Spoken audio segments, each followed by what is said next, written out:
Hello friends, ಇವತ್ತು ನಮ್ಮ kitchen ಚಾನಲಲ್ಲಿ ಪೈನಾಪಲ್ ಸಾಸಿವೆ ಯಾವ ರೀತಿ ಮಾಡ್ಬೋದು ಅಂತ ನೋಡೋಣ. ಇಲ್ಲಿ ಒಂದು ಮಿಕ್ಸಿ ಜಾರಿಗೆ ಫ್ರೆಂಡ್ಸ್ ನಾನೊಂದು 4 ಬ್ಯಾಡಗಿ ಮೆಣಸಿನ್ಕಾಯಿ ತಗೊಂಡಿದ್ದೇನೆ. ನೀವು ಇದ್ರ ಜೊತೆಗೆ ಒಂದು 2 ಹಸಿಮೆಣಸಿನ್ಕಾಯಿನೂ ಬೇಕಂತ ತಗೋಬೋದು, ನಾನಂತೂ ತಗೊಂಡಿಲ್ಲ. ಒಂದು 1/4 ಟೇಬಲ್ ಸ್ಪೂನಷ್ಟು ಸಾಸಿವೆ, ಒಂದು ಸಣ್ಣ ಗಾತ್ರದಷ್ಟು ಹುಣಸೆಹಣ್ಣು ಮತ್ತು ಒಂದು ಸ್ವಲ್ಪ ಉಪ್ಪು,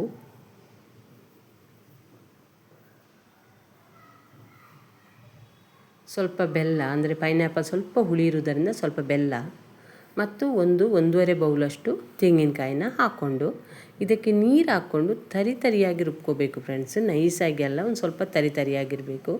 ಯಾರಾದರೂ ನಮ್ಮ ಕಿಚನ್ ಚಾನಲನ್ನು ಹೊಸದಾಗಿ ನೋಡಿದರೆ ಈ ಚಾನಲನ್ನು ಸಬ್ಸ್ಕ್ರೈಬ್ ಮಾಡ್ಕೊಳ್ಳಿ. ಬೆಲ್ಲೈಕನ್ ಆಲ್ ಸೆಟ್ ಮಾಡಿದರೆ ನಾನು ಮಾಡೋ ವಿಡಿಯೋ ನಿಮಗೆ ನೋಟಿಫಿಕೇಷನಲ್ಲಿ ಬಂದುಬಿಡುತ್ತೆ ಫ್ರೆಂಡ್ಸ್. ಈ ರೀತಿ ರುಬ್ಕೊಂಡಿರೋ ಮಸಾಲವನ್ನು ಒಂದು ಪಾತ್ರೆಗೆ ಹಾಕ್ಕೊತಿದ್ದೇನೆ.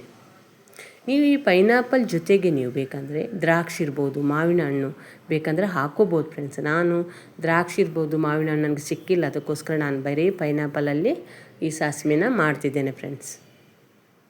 ಇದಕ್ಕೊಂದು 1/4 ಕಪ್ಪಷ್ಟು ನೀರನ್ನು ಸೇರಿಸ್ಕೊಳ್ಳೋಣ. ಈಗ ನಾನು ಇದಕ್ಕೆ ಕಟ್ ಮಾಡಿರುವಂಥ ಪೈನಾಪಲನ್ನು ಸೇರಿಸ್ಕೊತೇನೆ. ತುಂಬ ರುಚಿಯಾಗಿರುತ್ತೆ ಫ್ರೆಂಡ್ಸ್. ಪೈನಾಪಲ್ ಅಥವಾ ಮಾವಿನ ಹಣ್ಣು, ದ್ರಾಕ್ಷಿ ಎಲ್ಲ ಸೇರಿಸಿ ಮಾಡಿದರೂ ತುಂಬ ರುಚಿಯಾಗಿರುತ್ತೆ. ಚಪಾತಿ ಜೊತೆ, ಪೂರಿ ಜೊತೆ, ಅನ್ನದ ಜೊತೆ ಸೈಡ್ ಡಿಶ್ ಆಗಿ ತುಂಬ ರುಚಿಯಾಗಿರುತ್ತೆ ಫ್ರೆಂಡ್ಸ್. ನೀವು ಈ ಮೆಥಡಲ್ಲಿ ಪೈನಾಪಲ್ ಸಾಸಿವೆ ಮಾಡಿ ಯಾವ ರೀತಿ ಬಂತು ಅಂತ ನನಗೆ ಕಾಮೆಂಟ್ ಸೆಕ್ಷನಲ್ಲಿ ತಿಳಿಸಿ.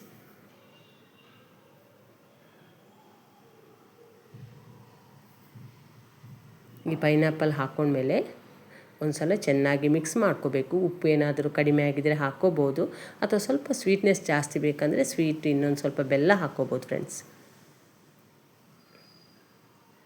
ಅದು ಮಸಾಲೆ ಎಲ್ಲ ಹೀರ್ಕೊಂಡು ಪೈನಾಪಲ್ ತಿನ್ನೋದಕ್ಕೂ ಮಧ್ಯೆ ಮಧ್ಯೆ ತುಂಬ ರುಚಿಯಾಗಿರುತ್ತೆ ಫ್ರೆಂಡ್ಸ್. ಈಗ ಇದಕ್ಕೊಂದು ತುಪ್ಪದ ಒಗ್ಗರಣೆನೇ ರೆಡಿ ಮಾಡ್ಕೊಂಡಿದ್ದೆ. ನಾನು ಅದನ್ನು ವೀಡಿಯೋದಲ್ಲಿ ತೋರಿಸಿಲ್ಲ. ಸಾಸಿವೆ, ಇಂಗು ಮತ್ತು ತುಪ್ಪದಲ್ಲಿ ಹಾಕಿ ಒಂದು ಒಗ್ಗರಣೆಯನ್ನು ಇದಕ್ಕೆ ಸೇರಿಸ್ಕೊಂಡಿದ್ದೇನೆ ಫ್ರೆಂಡ್ಸ್. ನಿಮಗೇನಾದರೂ ಈ ವಿಡಿಯೋ ಇಷ್ಟ ಆದರೆ ಲೈಕ್ ಮಾಡೋದನ್ನು ಮರಿಬೇಡಿ ಫ್ರೆಂಡ್ಸ್. ನೋಡಿದಿರಲ್ಲ ಪೈನಾಪಲ್ ಸಾಸಿವೆ ಯಾವ ರೀತಿ ಮಾಡಿದೆ ಅಂತ. ಈ ವಿಡಿಯೋನ ನೀವು ನೋಡಿದ್ದಕ್ಕೆ ನಿಮಗೂ ತುಂಬ ಧನ್ಯವಾದಗಳು ಫ್ರೆಂಡ್ಸ್.